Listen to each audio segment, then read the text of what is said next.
বাংলাদেশের রাজনীতি মানেই এখন ব্যবসায় কেন্দ্রিক। রাজনীতি ক্রমেই রাজনীতিকদের হাতছাড়া হয়ে ব্যবসায় ও আমলাদের নিয়ন্ত্রণে চলে যাচ্ছে। রাজনীতির জন্য যা এক অশুভ সংকেত। স্বাধীনতার পর 1973 সালের প্রথম সংসদে ব্যবসায়ীদের সংখ্যা ছিল 18%। 2024 সালে দ্বাদশ সংসদে ব্যবসায়ীদের সেই হার হয়েছে 67%। আর 2026 সালে ত্রয়োদশ সংসদ নির্বাচনে যাচাই বাছাই বৈধ হওয়া প্রার্থীদের 44%-এর বেশি ব্যবসায়ী। প্রার্থীদের হলফনামা পর্যালোচনা করে দেখা গেছে 1842 জন বৈধ প্রার্থীর মধ্যে রাজনীতি একমাত্র পেশা এমন ব্যক্তি প্রার্থী হয়েছেন হাতে গোনা কয়েকজন। রাজনীতি ছাড়া আর কিছুই করেন না এমন প্রার্থী হয়েছেন মোট 26 জন। আসলে সংখ্যাটি তো আতঙ্কিত হওয়ার মতোই। তাদের মধ্যে বিএনপির 4 জন, জামায়াতের 3 জন, জাতীয় পার্টির মাত্র 1 জন। বাকিদের মধ্যে স্বতন্ত্র প্রার্থী রয়েছেন 2 জন এবং 16 জন অন্যান্য দলের। আরও আশঙ্কার খবর কি জানেন? এনসিপি, গণ অধিকার পরিষদ, বাংলাদেশ খেলাফত মজলিস, ইসলামী আন্দোলন বাংলাদেশ, এবি পার্টি এবং খেলাফত আন্দোলনের একজন প্রার্থীও নেই যার একমাত্র পেশা রাজনীতি। এই যে এত কথা বললাম, এটি আসলে দিন শেষে কি বার্তা দিচ্ছে বলুন তো? এটি আমাদের এই বার্তা দেয়, সময়ের সাথে সাথে এক সময় বাংলাদেশের রাজনীতি পুরোপুরি চলে যাবে ব্যবসায়ীদের হাতে। এটি তো শুধু একদিনে হয়নি। ক্যারিয়ার রাজনীতিকদের অনেকটা কোণঠাসা করে জাতীয় সংসদে ব্যবসায়ীদের উপস্থিতি বেশ কিছুদিন ধরেই বেড়ে চলেছে। একাধিক চরম বিতর্কিত ভোটের পর হতে যাওয়া বহুল প্রতীক্ষিত ত্রয়োদশ জাতীয় সংসদ নির্বাচনের পরও এই চিত্র বহাল থাকতে পারে, কারণ এবারের প্রার্থী তালিকায়ও পেশাজীবীদের মধ্যে ব্যবসায়ীদের জয় জয়কার। যেটি প্রথমে বললাম, এবার বৈধ প্রার্থীদের 44%-এর বেশি ব্যবসায়ী। ব্যবসায়ীদের পর পেশাজীবীদের মধ্যে বেশি প্রার্থী হওয়ার তালিকায় রয়েছেন শিক্ষকেরা। এটি অবশ্য রাজনীতির জন্য ইতিবাচক। এর বাইরে আছেন আইনজীবী, কৃষিজীবী, চিকিৎসক, সাবেক সরকারি কর্মচারী ও পরামর্শক। সংসদ নির্বাচনের জন্য 300 আসনের জন্য মোট 3406টি মনোনয়ন ফর্ম সংগ্রহ করেছিলেন প্রার্থীরা। শেষ পর্যন্ত জমা পড়ে 2568টি মনোনয়নপত্র।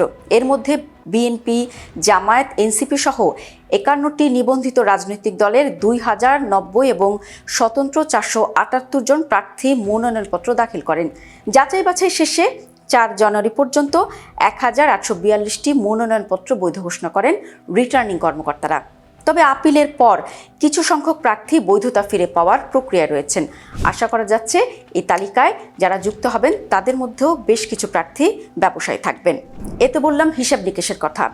এই যে 4 জানুয়ারি পর্যন্ত বৈধ ঘোষিত প্রার্থীদের হলফনামা পর্যালোচনা করে দেখা যায়, এর মধ্যে ব্যবসায়ী রয়েছেন 814 জন, অর্থাৎ বৈধ ঘোষিত প্রার্থীদের প্রায় অর্ধেক।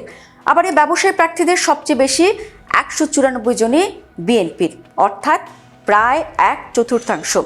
বিএনপির পর সর্বোচ্চ ব্যবসায়ী প্রার্থী রয়েছেন ইসলামী আন্দোলনের 96 জন। এরপর জাতীয় পার্টির 89, জামায়াতের 77, গণ অধিকার পরিষদের 42, খেলাফত মজলিসের 26, এনসিপির 16, এবি পার্টির 8 ও খেলাফত আন্দোলনের 3 জন ব্যবসায়ী প্রার্থী রয়েছেন এবারের নির্বাচনে।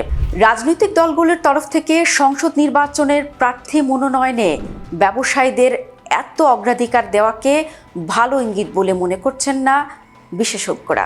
তারা বলছেন, স্বার্থের জায়গা থেকে ব্যবসায়ী এবং রাজনীতিকেরা একে অপরের সঙ্গে জড়িয়ে গেছেন। ক্ষমতায় যেতে রাজনীতিকদের যেমন ব্যবসায়ীদের সহায়তা দরকার হয়, একইভাবে ব্যবসায়ীরাও সুযোগ চান। নির্বাচনে প্রার্থী মনোনয়নে ক্রমেই বেশি করে এই বিনিময় প্রথার বাস্তব রূপ দেখা যাচ্ছে। আর দিন শেষে এই বিনিময় প্রথার কারণে কিন্তু ভুগতে হয় সাধারণ মানুষকে। প্রার্থীদের পেশায় ব্যবসায়ীদের পরপরই তালিকায় রয়েছেন শিক্ষকেরা, যেটি বলছিলাম। এই শ্রেণীর 244 প্রার্থীর মধ্যে 80 জনই জামায়াতের।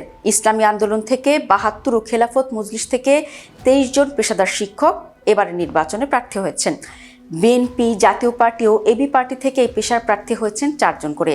এনসিপি ও খেলাফত আন্দোলনের 3 জন করে প্রার্থী শিক্ষকতার সাথে যুক্ত। ব্যবসায়ী ও শিক্ষকদের কথাটা বললাম। এরপরে প্রার্থীদের তালিকার সংখ্যায় এগিয়ে রয়েছেন আইনজীবীরা। এই শ্রেণীর 208 প্রার্থীর 35 জন জামায়াতে ইসলামের।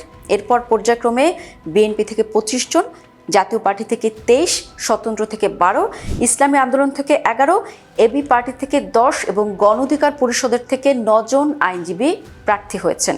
মোট 97 জন কৃষিজীবী প্রার্থীর মধ্যে জামায়াতের ভাগে আছে সবচেয়ে বেশি 12 জন।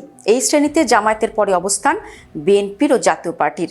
দল দুটি থেকে 11 জন কৃষিজীবী প্রার্থী হয়েছেন। চিকিৎসকের হিসাবেও এগিয়ে রয়েছে জামায়াত। মোট 48 জন চিকিৎসক প্রার্থীর মধ্যে জামায়াত থেকে আছেন 13 জন। দর্শক, আপনাদের মনে করে দিতে চাই, জামায়াতের আমির শফিকুর রহমান নিজে একজন চিকিৎসক এবং সেই হিসাবে বলে যে এবার জামায়াতে সবচেয়ে বেশি চিকিৎসক প্রার্থী রয়েছেন। এরপর রয়েছে বিএনপি, এ দল থেকে 10 জন চিকিৎসক প্রার্থী হয়েছেন। এছাড়া ইসলামী আন্দোলন থেকে 3 জন ডাক্তার প্রার্থী হয়েছেন। এ তো গেল চিকিৎসকদের হিসেব। এবার জানিয়ে দিচ্ছি সাবেক সরকারি কর্মচারীদের মধ্যে কতজন প্রার্থী হয়েছেন। এই তালিকায় আছেন 21 জন, আর এই শ্রেণীতে সবচেয়ে বেশি সংখ্যক প্রার্থী বিএনপির 5 জন। এরপর রয়েছে জামায়াত ইসলামের 3 জন। প্রার্থীদের মধ্যে 13 জন আছেন পরামর্শক পেশায় যুক্ত। এই শ্রেণীতে এনসিপির প্রার্থী সবচেয়ে বেশি, 3 জন। এর মধ্যে দলটির আহ্বায়ক নাহিদ ইসলামী নিজের পেশা পরামর্শক হিসেবে দেখিয়েছেন হলফনামায়। এছাড়া জামায়াতের 2 জন, বিএনপির 1 জন, গণ অধিকার পরিষদের 1 জন, ইসলামী আন্দোলনের 1 জন ও এবি পার্টির 1 জন প্রার্থী রয়েছেন পরামর্শক পেশায়। উপরের 8 শ্রেণীর বাইরেও রাজনীতি ও ব্যবসার সঙ্গে যুক্ত রয়েছেন 9 জন।